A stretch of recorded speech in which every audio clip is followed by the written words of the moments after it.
Good one in. Perfect.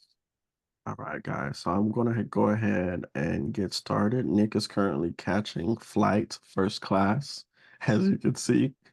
So I will be handling your Q&A for today, answering any questions you guys may have, and possibly doing some demonstrations if we able to get to that point.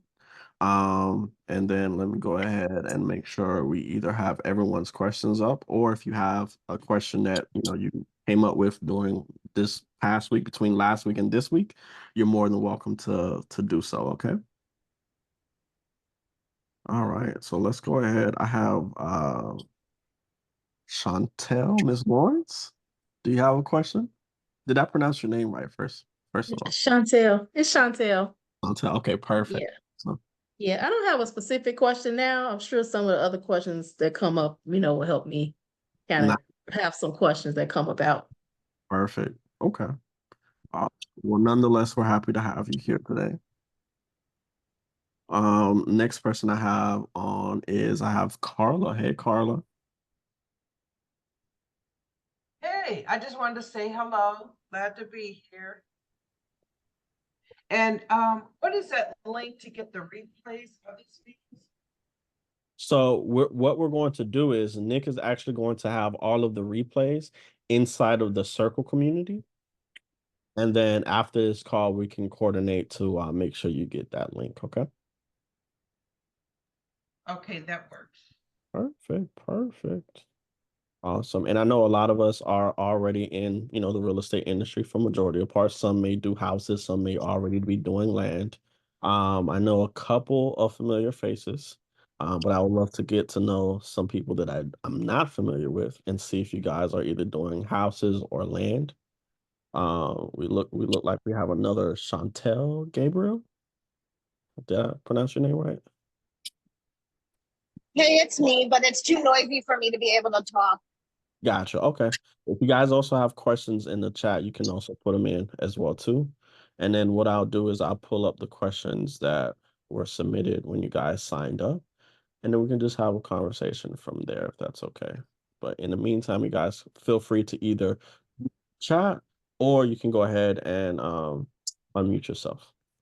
Let me go ahead and then let me see if I can also make Crystal, do you mind being co-host so you can let everyone in or people in as they come in while I look at these questions? Um, Let me see if I can get that set up. Okay. Hold on. I can make you co-host. Perfect. All right. And so as I'm reviewing a lot of these questions, I do see a lot of people asking very similar questions. The main question that I've noticed is market research. Everyone, depending on who you ask, is going to have different versions or different ways to do market research.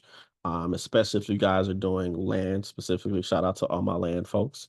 I have a method that I could show you guys that I've learned to kind of like do a little bit of my own market research using some free resources out there. So if you guys want to see how to do market research, you could just simply put a one in the chat if that's of value to anyone that's doing land specifically. Perfect. I knew that was a common denominator. Was okay, Randy. Hey, shout out Randy. Hey, Francisco, glad to see you again. Nice. Always be a student of the game, so I'm here just soaking up everything. Love that for you. All right, so I'm gonna go ahead and briefly go over one of the methods I use to kind of Nick is like, show me, do market research. Have you guys ever heard of ListSource? Sweet. All right, perfect. So I like ListSource just because of the fact that the company that backs ListSource, the company name is CoreLogic, and CoreLogic actually sponsors majority of the MLSs across the country. So the same way for the same information that realtors get or realtors get access to, that's where CoreLogic provides that information. Okay. So let me go ahead and share my screen real quick, show you guys some ninja ways to go ahead and do your market research. And then voila, their screen. Perfect. All right. So in order to do this, you will need a list source account, but it's completely free. You do not have to pay for it. Again, repeat, you do not have to pay for this. Just create an account, and what we're going to do is we're going to go ahead and build our list. And I'm going to start off with in Florida, but keep in mind that this can go for anywhere in the United States. Okay. Whether you're doing houses or land, this can apply anywhere. So I'm going to start off in Florida. And one of the first filters I'm going to play with is I'm going to do county. And then I'm going to select the state of Florida, of course. And then you want to select all of these counties and then press add. Okay. And then we're going to wait for the system to load. And again, this is Francisco's method on how I kind of gathered how to do market research. If you ask someone else, you may get different answers or you may get introduced to different ways. This is just one of the ways that I process information. Okay. So Francisco, can you put that link in the chat for everybody? which link for the circle? The list source, List. what you're showing us right now, so they can have that just in case. Absolutely. So let me go ahead and put it in the chat. Listsource.com. Perfect. All right. So once you have all of your counties, the next thing you're going to go over to is property. And then what we want to do is we want to go over to property type. And then I'll start off looking for vacant land for the first part, right? And I'll show you two different variations of this. But starting off, I'm gonna go with vacant land. And then another filter that I'm going to use is last market sell date. So list source gives you the option to either go the last 12 months. That's an option. What I normally do, again, you can play with this particular filter however you feel necessary. But the way that I do it is I want to get 2 years of information. So I'm gonna go to 2022. I want to get all of 2022. And then all of 2023. So I want 2022s and I want 2023s, and I'm gonna just press add. Again, you also have the option to go far back as 3, 6, 9, and 12 months, but this is just my personal preference, and I'll show you why in a minute. And then the next thing that I want to do is I want to go to options, and then you have the preference or the option to exclude corporate-owned properties, right? If you want to add this, you can just press no preference. And then as you could see, we went up significantly. We went from 100,000 to 178,000. So that gave us 78,000 more records. Okay. Then the next thing I want to do is go into purchase list. We're not going to be purchasing anything. We're not going to purchase anything. Oh, it's asking me to create an account. I didn't log in. Sorry, guys. I had to log in. So let me just quickly go over it again because I had to log in real quick again. So let me just press county, press Florida, select all my zip codes. It didn't save my filters because I wasn't logged in.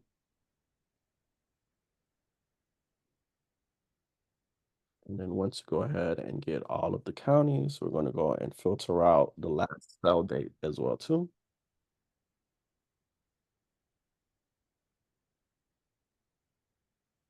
All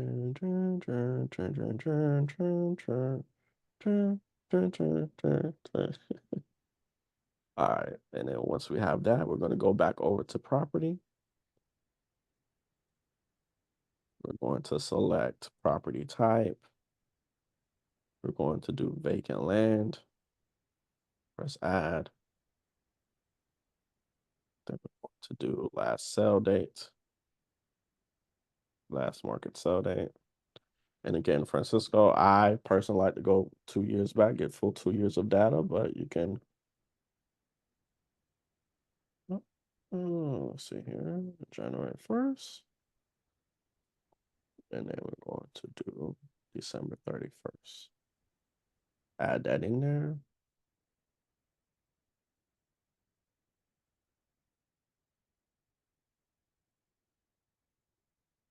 No, let me do it.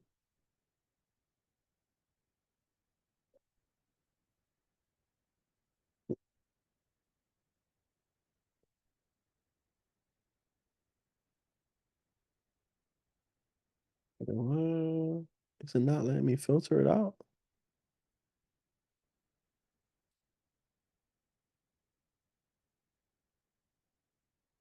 Try one more time, just in case the source is glitching up a little bit. So,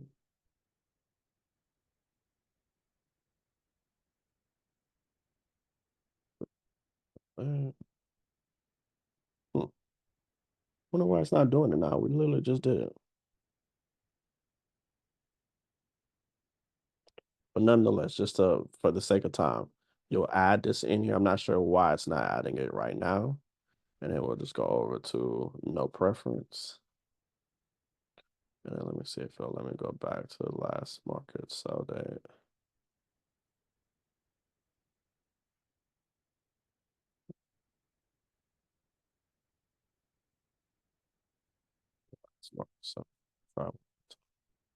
So see if we do this. I press add. Oh, let me do a year back. So let's do a year back. We'll still see the same information. We're going to go to purchase list. We're going to press purchase partial list. And then under custom selection, we're going to break it down by city. And then it's going to give us a list of all of the cities and then a number of land sales that took place in this particular example, the last 12 months, right?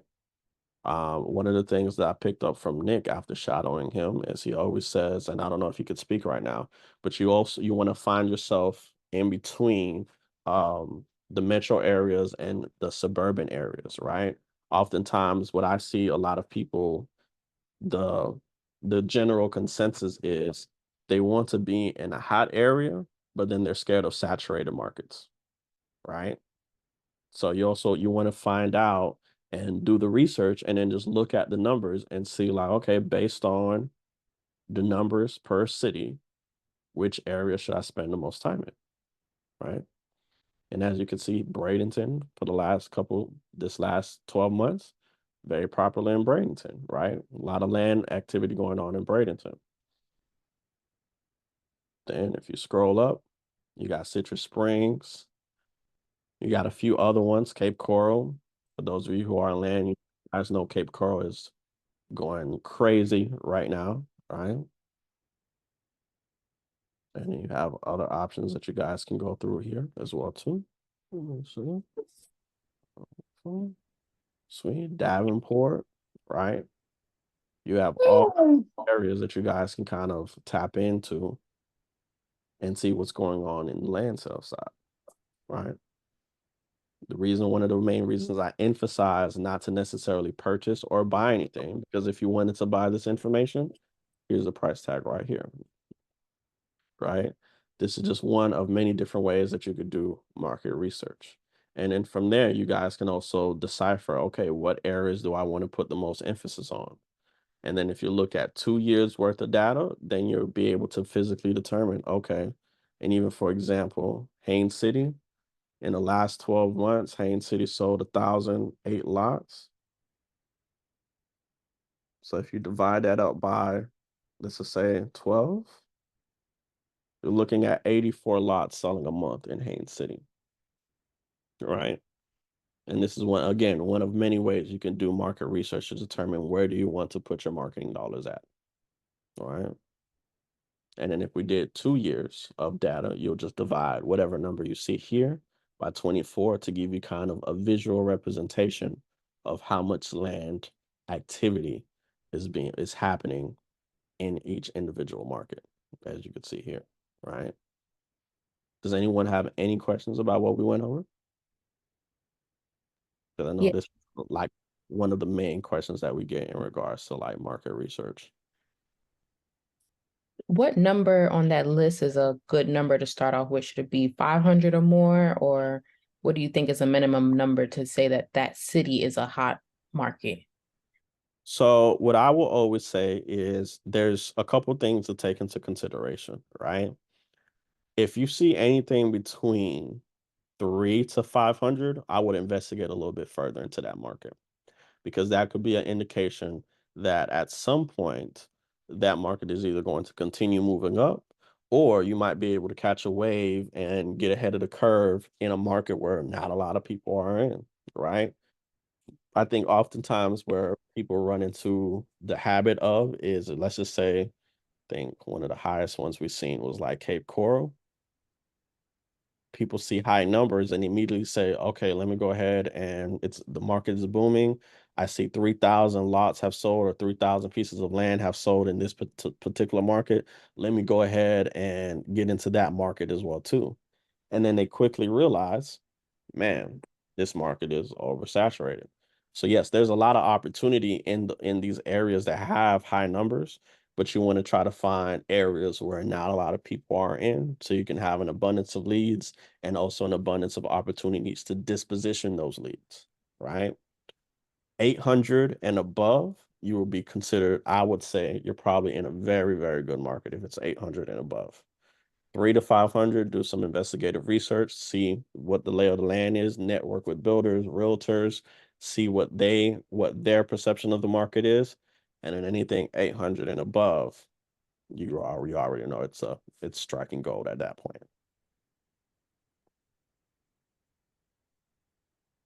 Thank you. Uh, That makes no. sense.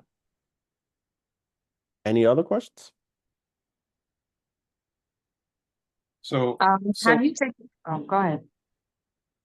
so if it's over 1,000 transactions, that would be safe to be in because we were able to dispo a little easier.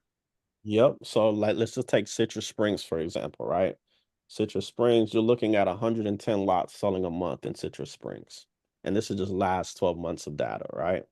So from a logical standpoint, I would say Citrus Springs has a good area of opportunity to not only get leads, but also have ways to disposition those leads as well too. You can either sell them with the builder, partner with the realtor, put it on the market, try to see if you get maximum value. You're not going to have any worry of, can I get a deal sold in a market that's above 1,000, right? Now, let's just say you're in a market like, I don't know, Coleman, Florida, right? You might have to you're probably going to be waiting a little bit of time. If you find some leads in Coleman, Florida, you might get an abundance of people wanting to sell their land, but you might have to work a little bit harder on who do I sell this land to, right? So it's really just a preference thing. Cool. Mhm. And then there's another aspect of looking at this as well too, because there's two types. There's many different forms of flipping land, but the common two are you got your infill lot flips, like your smaller subdivides, and then you also have your big land flips as well too. Some people do entitlements, some people do subdivides and things of that nature. So another way of doing it, if you're wanting to focus more on infill lots and just to get more perspective on the market, you can go back to the filters. Again, you can go ahead and press county, select the state that we're going to do it in, and then select them all, and then wait for it to load. And then this time, instead of doing it from the land side, we want to look at new builds, new construction builds in the area. And I'll show you guys what that looks like in just a second. So I'm going to go ahead and process this. Hopefully ListSource can ramp up on their speed just a tad bit. We're going to go to property. Then again with property type. And then this time we're going to look at SFR, single family SFR. And then we're also going to focus on year built. And then again, I'm gonna just do 2022 to 2023, just so I can get as much data as I possibly can. And then go to options. And then I'm gonna exclude corporate owned properties for this one. Purchase list. But again, go to purchase partial list, custom selection, break it down by city, right? And then again, now this set of data that we're looking for or that we're looking at is giving you the number of new construction home sales that were built between 2022 and 2023, right?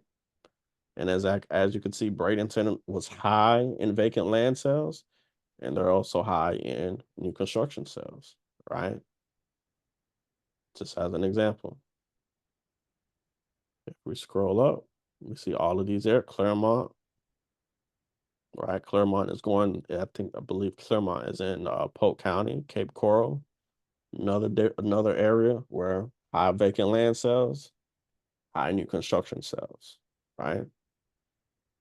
And then you can either export this and email it to yourself, or you could just take a regular pen and pad and then just jot down some of these markets that have a lot of activity going on in them, as you guys can see, right? And then that way you're looking at two sets of data. You're looking at vacant land sales and new construction sales to determine, okay, what is the demand for new construction in this particular area, right? And then from there, whether you see 300 to 500 or above 800, above 1,000, still network and still try to get the perspective of people that are in the weeds, or they call it boots on ground for some of the most part.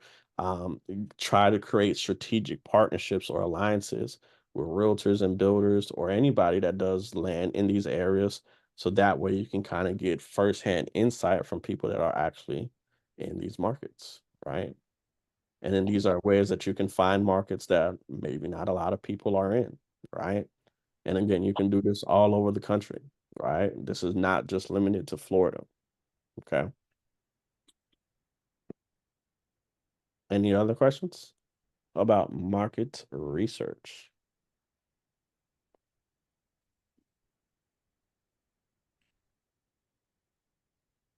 Sweet.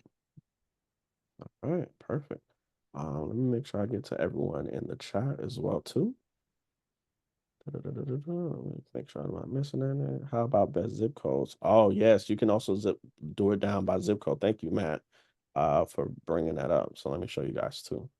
Let me share my screen again. Totally forgot about that. You can not only just break it down by city, but you can also break it down by zip code as well too, right?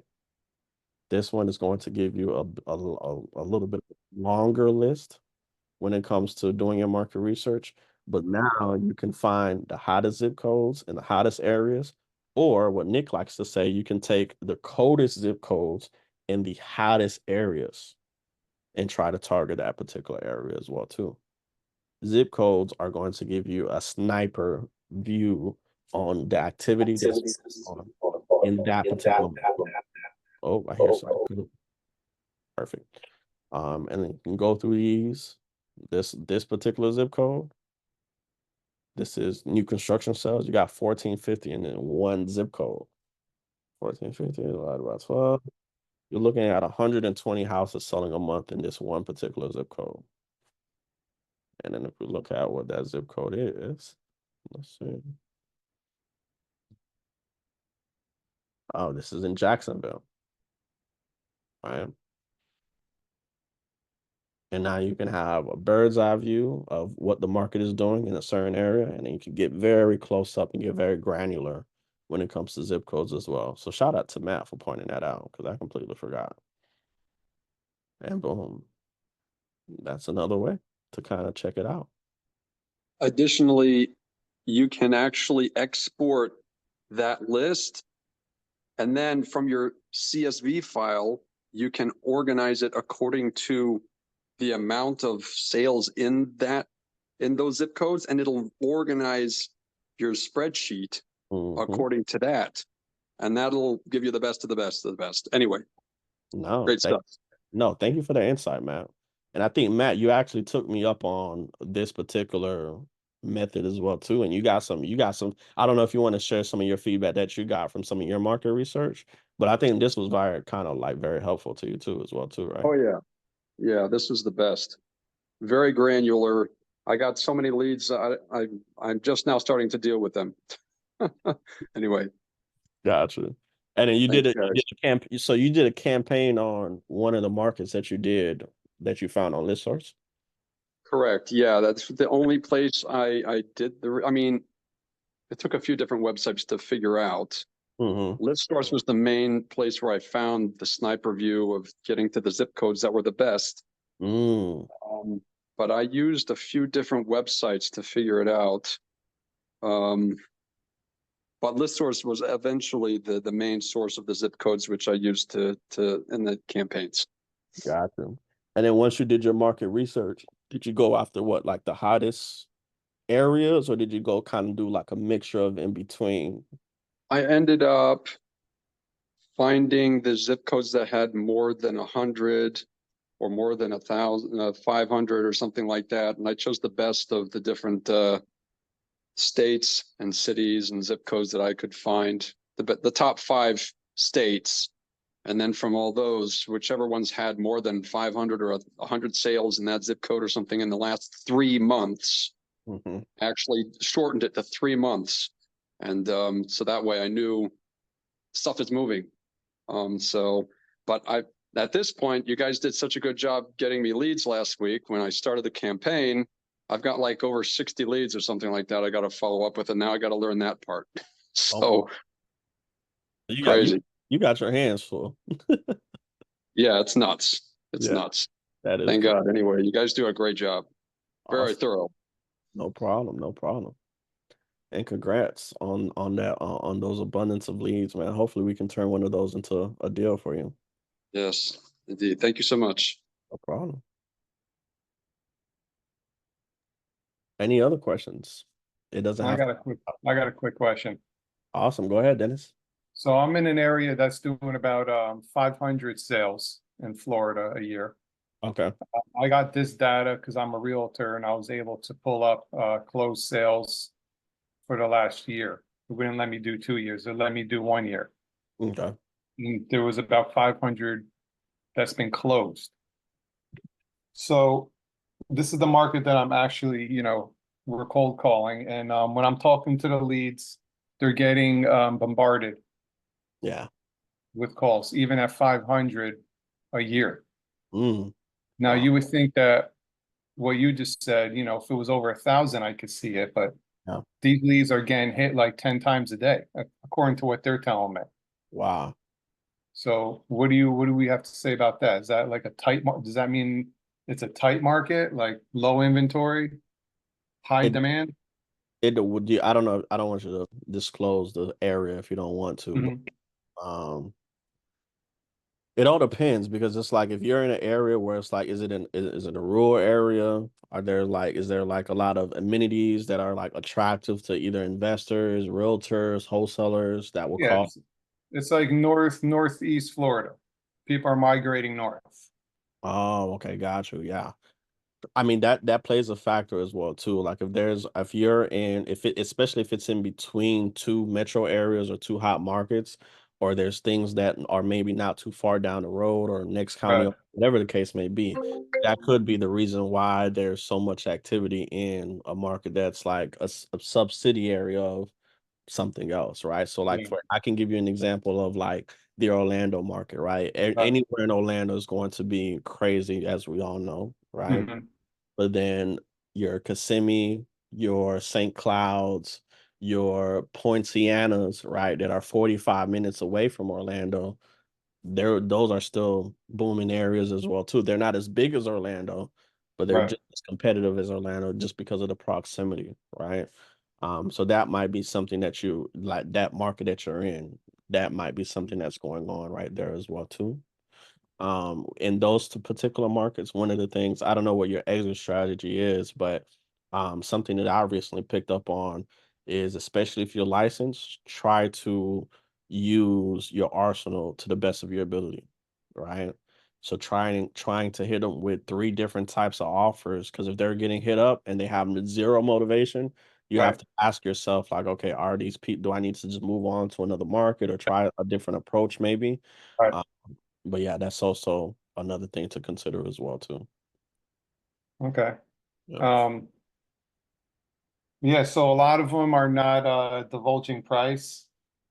So I come from housing. I'm not this is like I'm kind of new to land. Okay.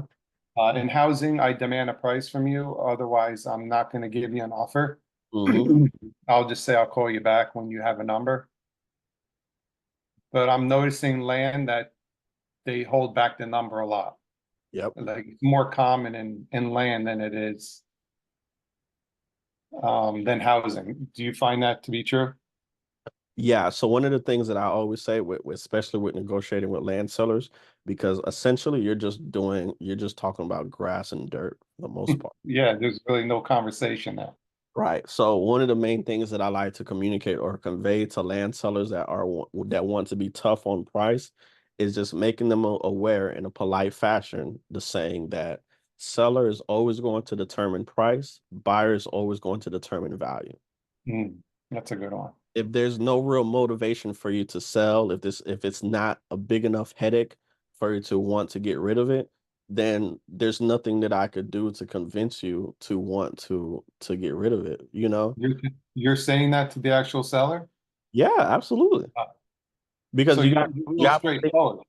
yeah, I'm very straightforward. Nice. Because you have to think about it from the perspective of anytime someone wants to sell something, before they put a price tag on it, they've already made the decision to part ways with said thing, right? Yeah. Now, depending on the internal or external motivating factors of what caused them to get led to that decision, right? If it's a big enough headache, they'll have a conversation about price, right? But if it's not a big enough headache, they'll try to be as hard as they can on price and say, I'm not selling until I get $150,000. Yeah. Well, Mr. and Mrs. Seller, in order for you to sell for $150,000, someone has to agree to pay you $150,000. Yeah. No That's one's right. going to play Lamborghini prices for a Honda. Yep. And I don't think if you were in my position, you will want to pay Lamborghini prices for a Honda either. You have a Mhm. very nice Honda. However, would you pay your asking price for your lot? Yeah. When there's a lot that's sold down the street for 80,000? Mhm. I don't want to compare apples to pineapples, but you just have to kind of like take that approach. Me personally, my sales approach is always just kind of discovery based, and I try to talk about price at the very end, if anything. Because you want to make sure that you understand, like, okay, where's your current headspace at? What led you to this current decision? Have you tried any other alternatives outside of just selling it, right? If you tried selling it before, what was your experience selling it before? If you tried selling it before, what are you looking to be different this time around? So I'm asking all those types of questions to try to get as much information as I can out of them before we even have a discussion about price. Because at the end of the day, negotiations are an exchange of two people's opinion until they come into a compromise.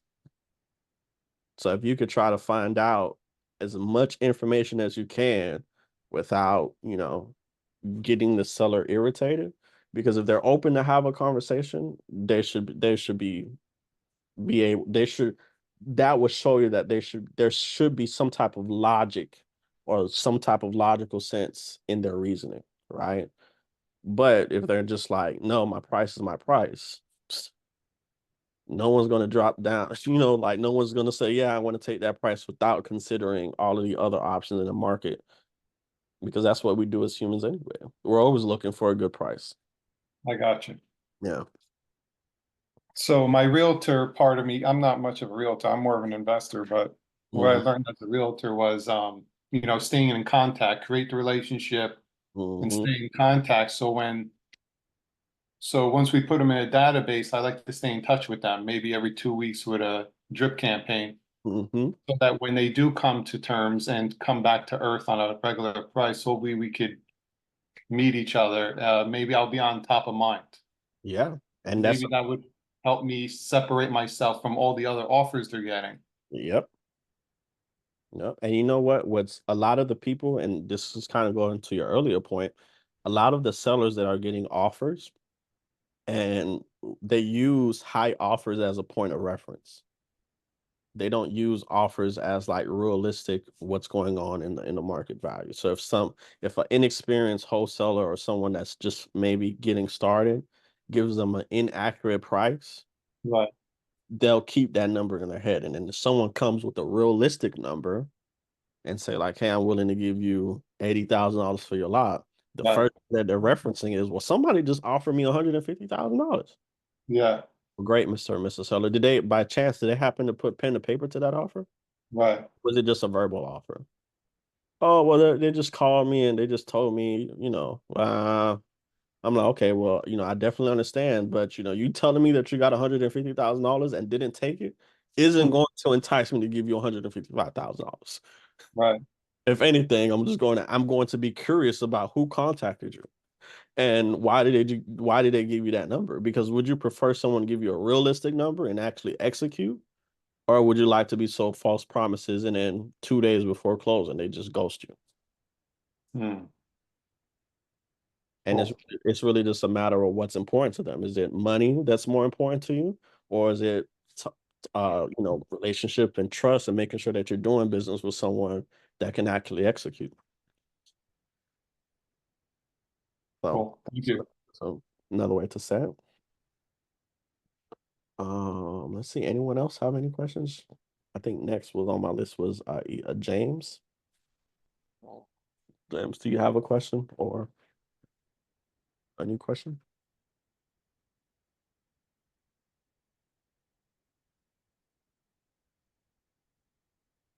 If not, you don't have to. You don't have to. No question. Okay, awesome. Let's move forward to I think Dennis is on my list. Dennis, do you have any other questions?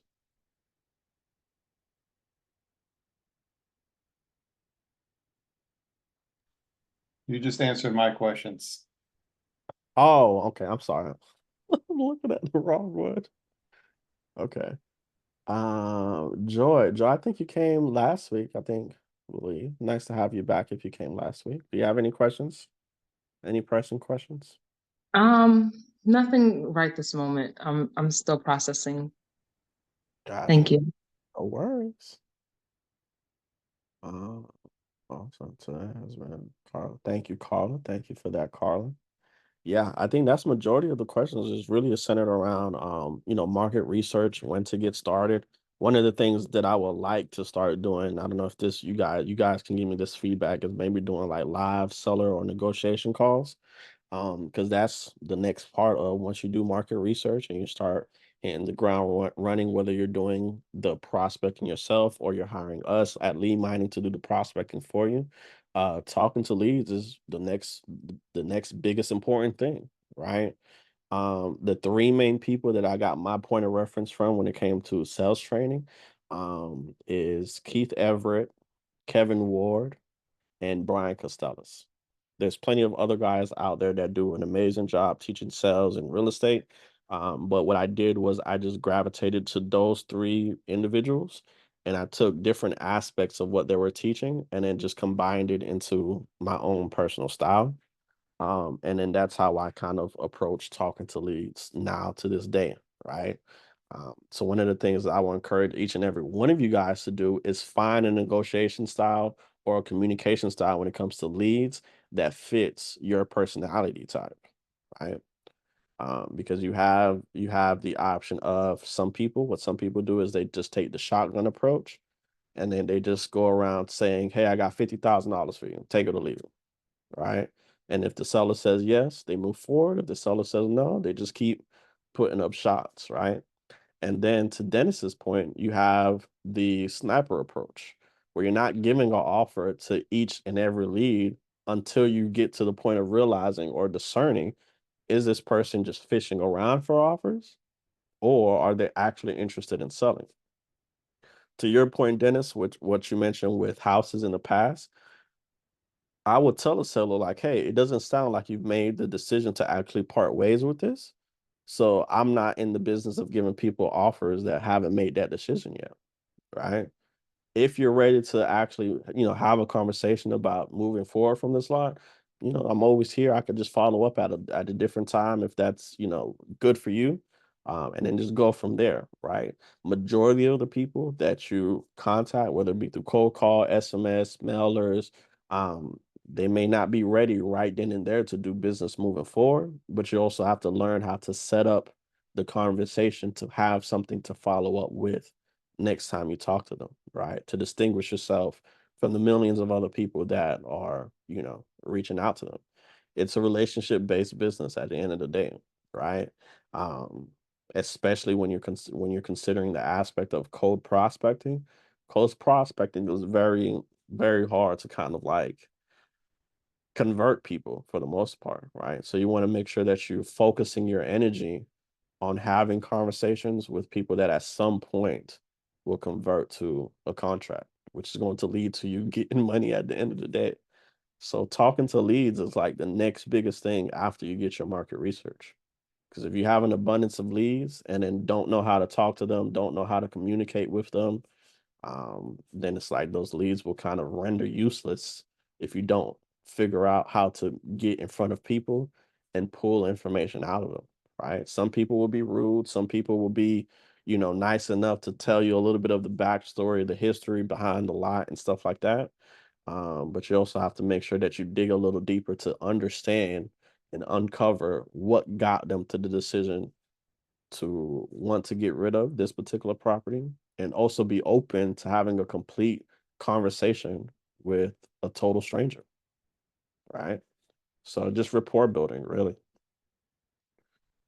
Can we always have a call on different offers, cash, seller financing, listing? Yes.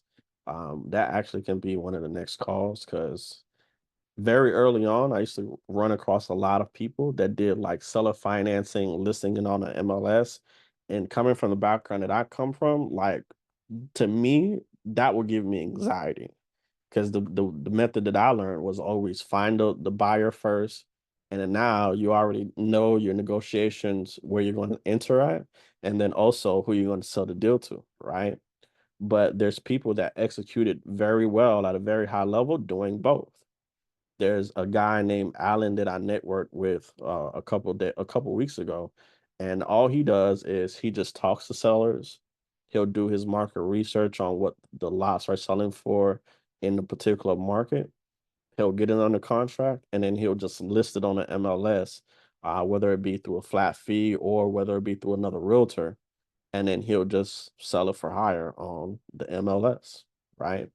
There's some guys that are very good at setting up seller financing deals where they say like, hey, I'll give you a little bit of money up front and I'll pay you X amount of money per month. That seller financing, I'm very eager to learn seller financing on land. So Nick, I don't know if you're hearing this, but if you can bring one of your guys to come in and talk about seller financing, I'm pretty sure everybody will love that. Because if the name of the game is if you're able to give people options, that can increase your conversion rate as well too. Because if they say no to the cash offer, you have a listing offer you can give them. You can say, hey, if you want 150, I can give you some money down and a little bit of money a month, but you got to be willing to work with me somewhere, right? You want to sell, I want to buy, but you can't hold all the terms on your court. And also just being able to have that conversations with sellers is at that level as well too.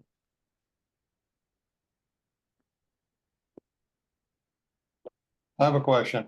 Yes, sir. When you're making an offer, so I'm following Nick's approach where I'm doing the discovery call, then I'm gonna send you the offer in 24 hours. Mm-hmm. Again, I'm not used to that. I'm a one call flow. So, Yeah. is it good to put it on paper on that next email, put it on like a contract, or just write it? Yeah, absolutely. Yeah, this is my offer. If you like it, then I'll write up the offer, or should I just put it in paper as a PDF, email it and be done with it? Yeah, I would do both. Like, there's been times where I've sent notaries to sellers' houses. If they're not like technically savvy and stuff like that, I'll just look up a nearby notary and I'll tell the seller like, hey, I can have a notary send you over the documents. Once we agree on price, and that way, if you have any questions, the notary could just guide you on where to sign, and I could be right there with you answering any questions if you need that as well too. If they're technically savvy, after we've built the rapport and we circle back to have the conversation of price, me personally, I will send them the document via email, DocuSign, Panadot, whatever you use. I'll call them and let them know, like, hey, can you just check your email real quick just to confirm if you got the offer that I sent you? Okay, cool. They'll go to their email. I was like, hey, just open it up just to make sure everything is functional. Can you look real quick through the email just to see if you have any questions for me that I may be able to answer on the phone while I have you now? And then walk them through line by line what everything means. And then if I take that approach, I'm not getting off the phone, or I'm gonna try not to get off the phone until they sign that contract. Once you circle back with them. So yeah, Nick's approach works very well because again, it's very relationship based. And once you get that rapport going after 2, 3 calls, you can, it's easier to close them on the phone while you have that contract. And you can even put a little bit of a sense of urgency with them. It's like, hey, and this is something that I learned from Keith Everett. Keith used to say, listen, my finance department is already putting the money aside for this particular transaction. Only thing we need to turn in is the paperwork, and then they'll go ahead and start the process of sending the EMD to the title company. Once we get this paperwork signed or this agreement signed, I can have the funds transferred over to the title company. The title company will contact you in regards to next steps. And then that way you're showing them that you have a process, you mean business, and that everything is streamlined. You're giving them ease on what it's going to be like working with you without sounding like too pushy or too eager to kind of like, they used to call it commission breath when I first started, but you want to just kind of like walk them through the process as a guide, if that makes sense. Gotcha. Mhm. Yeah. Yeah. Nick hit it right on the head. You got to be willing to put pen and paper on this offer. 100%. And I think also because we are in an aggressive marketing space with cold outreach and cold prospecting, even in your conversations, you got to kind of be you have to find a way to be politely aggressive to let them know, like, I'm not calling you just to throw numbers over a complete stranger on the phone. Like, you want to get your money, I want to get the money. You know what I'm saying? Like, you want to make sure that you're structuring the conversation in a way where it's just kind of like, hey, I know you get a lot of calls, but this isn't one of those calls. If I'm calling you, it's because there's a high probability that we could do business together. And the only thing we have to do is finding a way where it makes sense for both of us. Because no one likes to get taken advantage of. I don't want to, unfortunately, in real estate, there's no refund policies. So I can't call you back and be like, hey, I overpaid for this lot that you sold me for, you know, over 20,000. The market turned around. I can't call you back and give you my receipt. So we might as well just figure out a price that's advantageous to both of us, because the sellers don't want to get caught holding the bag either. And I think one of the biggest objections that you may come across, or at least that I've come across, is working with sellers that have paid enormous amounts of money for lots back in the day, 05, 07, 08.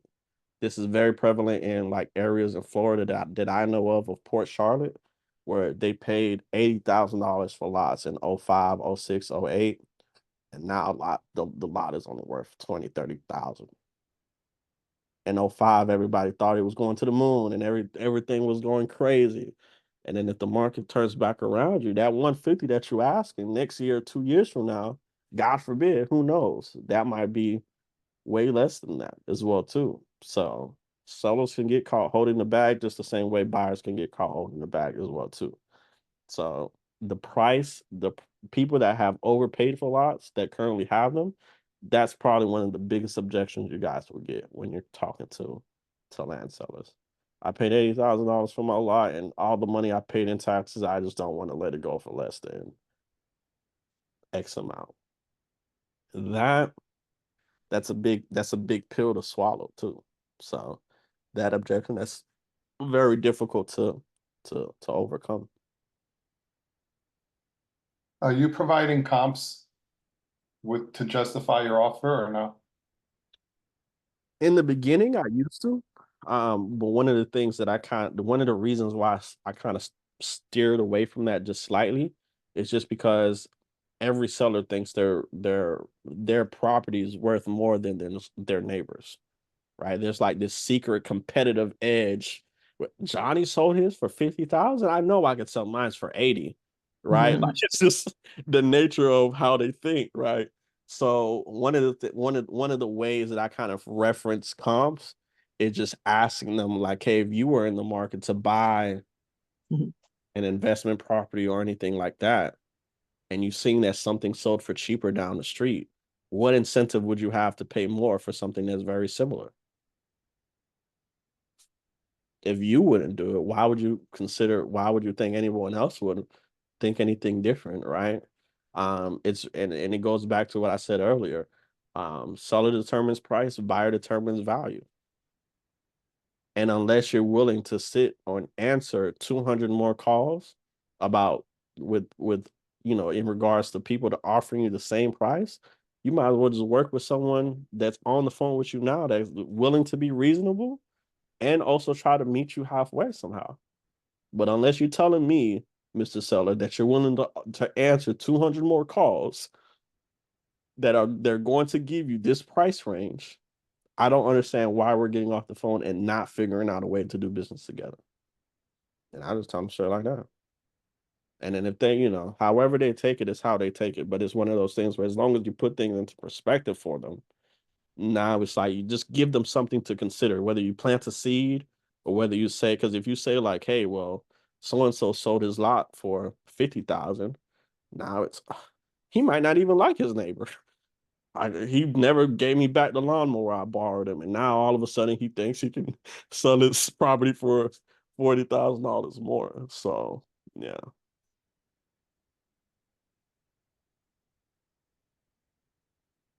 Anybody else? Thank you, Carl, for the comment. I love these calls. So much wisdom, techniques. Yep. Very actionable items. Sweet.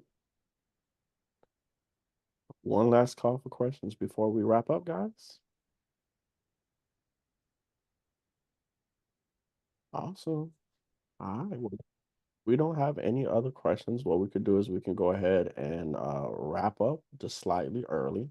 Me and Nick look forward to having these calls again on a weekly basis, so that way we can continue either to providing value, insights, and also and also show you guys like actionable things that you guys can easily execute on, as well too. I already talked to Nick before about like just maybe doing live seller calls because a lot of people. The next thing again after market research is all right. I start getting leads. What do I say to them, right? So if you guys want to have that conversation as well too, next week we can go ahead and maybe cover that if that's something of interest for you guys. So hopefully you guys can either rewatch this and I can probably even do it myself too, but we'll upload this video to the Circle community. You guys can rewatch the market research, how to do your market research in all the different states that are in the United States. And then that way you guys can start implementing that, and then hopefully we can start having conversations about closing some deals and getting some contracts because we want each and every one of you guys to win, get contracts, make money, and execute. So hopefully we can create that environment for each and every one of you guys. If possible, make sure you guys recommend people to come into these group calls. It's completely free. So we'll love if you guys could spread word of mouth. The more the merrier. And then yeah, invite someone in and then hopefully this could be of value to them as well too. Okay. All right. So we'll see you guys next week. Same time, same place. 2 to 3. Francisco, can you put the link so I can share it The link, let me see. for is it for the Circle community so they can? Yep. Let me see. I think Okay. Nick dropped it in real quick. Oh, did he? Let me see. I'm going back. I think it's this one right here. Oh, that's the one? Okay. Hold on, let me just make sure. Yep, Circle Community, perfect. That's it? Okay. Awesome. Perfect. Yep, Nick just dropped it in the chat again. So yes, recommend a friend, you guys. We want to make sure that people get access to the free coaching, anything that they need help on, anything that you guys need help on, the most pressing question in your business. We want to be able to answer every single solitary week from 2 to 3. We're committed to this. Obviously, you see Nick on, even though he's not able to speak today, he's on a plane here, live, present. I rushed over here after my car had blew a flat tire today, and I spent a lot of time running around that. I was like, I gotta make this call. I don't give a damn. So we're committed to make sure you guys are here. We enjoy having you guys. Again, if you guys can please share this community with everyone or people that you know may be able to extract value from this, please welcome them on this call. And we will see you guys next week. All right, talk soon.